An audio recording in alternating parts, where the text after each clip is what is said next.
Hello guys! Ikikwento ko naman sa inyo kung ano nangyari nang monetize ako. Noong una, di talaga ako maniwala. Di ko talaga pinamalita sa iba kasi nahiya ako baka mamaya hindi pala totoong monetize ako.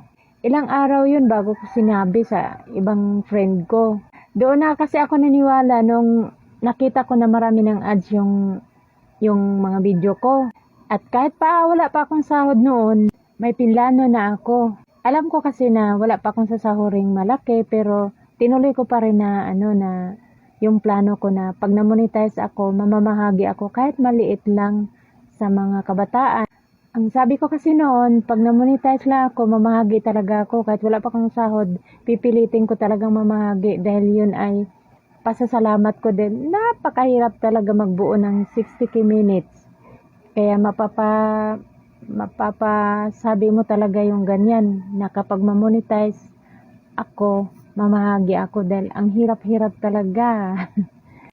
Bilang pasasalamat at tuwa ko, gagawin ko pa rin. Kahit alam kong gipit ako noon, ginawan ko pa rin ang paraan. Nakanda na ang plano ko na mangutang ako noon ng 5-6. Kahit halagang 2,000 sacrifice ko yan. Sacrifice kong mangutang, magbayad ng 5-6, matupad ko lang yung pangarap ko. Na yun nga, magpapakain, mamahagi sa mga kabataan. Gumawa na kami noon ng anak ko ng stabs. Ito nga Ang sabi namin, gagawa ako ng ito, stabs. 1 to 50. Ito guys, ito. Ito yung mga stabs. Nilagyan ko ng number na 1 to 50 na ibig sabihin limit lang kasi maliit lang naman ang pera ko Ito, 1 to 50 pamamahagian ko na pagkain, magpapakain ako, ganyan. Kasi para naman hindi naman magtatampo yung iba. Basta yan talaga ang goal ko na magmula monetize hanggang sa kada sahod ko, mamamahagi ako. Yan talaga ang plano ko noon. Kada sahod, may babahagian ako. Ganun ang ko. Kahit maliit na bagay, kahit maliit na halaga lang, bilang pasasalamat na natupad ang pangarap ko. Ganun. Kaso, bigla ba naman may nag-chat sa akin? Nakala ko talaga si Mita. Kasi may nakalagay Mita. Naniwala naman ako na si Lolo Mita ngayon kasi kaka-monetize ko pa lang Yun ang laking pagkakamali namin ng anak ko. Kinlik ba naman namin? Noong PayPal na ang hiniling, doon na pagtanto ng anak ko na parang scammer yata, kaya hindi na namin tinuloy. Ang ginawa namin, binlock namin yung tao na nag-chat sa amin. Kaso lang na send na namin yung ibang detalye namin. Yung PayPal lang talaga ang hindi niya na-send. Kaya hanggang ngayon, nabubuksan pa rin namin ang PayPal namin. Nandoon pa rin yung maliit kong sahod, kaso lang di pa pwedeng ma-withdraw kasi kailangan maka $25. Paano ba naman magiging $25 yun? Hindi naman na umuusad yung account ko na yung nawala na rin ang ads niya, tapos kumonti ang followers, nagiging 12k followers na lang ngayon. Kaya wala na rin talagang pag-asa. Kahit pa hindi nila nakuha ang PayPal, kahit hindi nila nabuksan ang PayPal, wala na rin pag-asa yon yung na yon. Ang nangyari, akala ko nung una, umaga, hindi ko na mabuksan. Gabi namin binlock yung nag-chat, kinaumagahan, di ko na nabuksan yung FB page ko. Akala ko naman may napindot lang ako, kaya umaasa pa rin ako hanggang hapon. Nasa ako noon, Itbulaga. Akala ko, may napindot lang ako, pero magawa ng paraan. Pag uwi ko ng bahay, noong napagtanto ko, sabi ng anak ko, kasi pinabuksan ko ng anak ko yung FB page ko Sabi na anak ko na nahack na raw. Pati nga rin daw ang anak ko umiyak nung wala pa ako. Pero din niya sinabi sa akin sa chat na umiyak. Ako naman pagdating galing sa Itbulaga, ura-ura, hindi pa man ako nakaupo, una agad tinanong ko, "Nak, buksan mo yung nak, tingnan mo yung yung FB page."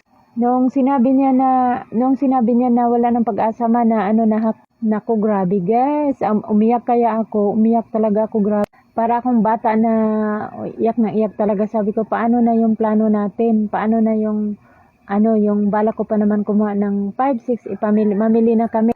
Kasi ang bala ko sana, araw ng Biyernes, ang bala ko sana, Linggo, mag-order na ako ng yung mamahagi ko. Mamahagi sana ako ng pagkain. Tapos Lunes ko ipamigay, Linggo ko ipamigay mga stabs.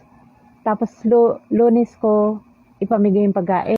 Mabuti na lang, di ko pa napamigay yung mga stabs. Paano na lang pala kung napamigay ko yung mga stabs? Hindi nakakahiya naman, umaasa sila. Tas, hindi ko na rin tinuloy pagkuha yung 5-6. Ang ginawa ko nung hapon na yun, na maghapon akong iniyak, dahil maga na yung mata ko, bigla akong bumangon. Sabi ko sa anak ko, nak, gawa ulit tayo ng FB page. Hindi ko sayangin ang oras. Babawi ako, hindi ako susuko, hindi ako panghinaan ng loob. Kaya yun, para lang makamove on, ginawa na agad ako ng anak ko yung FB page. Malungkot man na nawala yung FB page ko na nahack, yung pangalan tipid ko. Pero sinisikap ko makabawi, makamove on. Salamat naman ngayon nakamove on na ako. At least medyo marami-rami na rin ang followers ko. Kasi inisip ko noon, kung mawalan ako ng pagpanghinaan ng loob, wala, lalo akong lugi. Kaya lumaban pa rin ako. Di pa rin ako nawalan pag-asa noon, kaya gumawa pa rin kami ng bagong FB page. Ang naisip ko kasi, imbis ang iniyak-iyak ko dito, kung gumawa ako ng FB page, edi nagkaroon pa ako ng followers, di ba? Kaya yun, bigla akong bumangon. Magmukmok na lang sana ako sige iyak Kasi parang gumawa ang pangarap. Eto hindi ko pa rin to itatapon. Ilalaan ko to pagdating ng panahon na mamonetize ako, itutuloy ko pa rin to. Tong plano ko na to. Kaya sana naman, pala rin na ako nitong pangalawang FB page ko. At ingatan ko na talaga, doble ingat. Kasi napakahirap yung, masakit talaga yung mahak. Yung excited ka na, matupad yung pangarap. Hindi lang sa pangarap mo sa sarili mo. Pangarap ko rin makaranas na mamahagi sa ibang tao. Yun talagang pangarap ko guys, yung makaranas ako na ako naman na mamahagi sa ibang tao. Ang sarap kasi ng pakiramdam yung makapagpasaya ka ng tao. Hindi man lahat ang mabibigyan ko, mababahagian ko. At least nakaranas ako na ako naman babahagi. Ako naman mamahagi, ganon. Hindi man totally lahat mababahagian ko. Kasi hindi naman ako mayaman.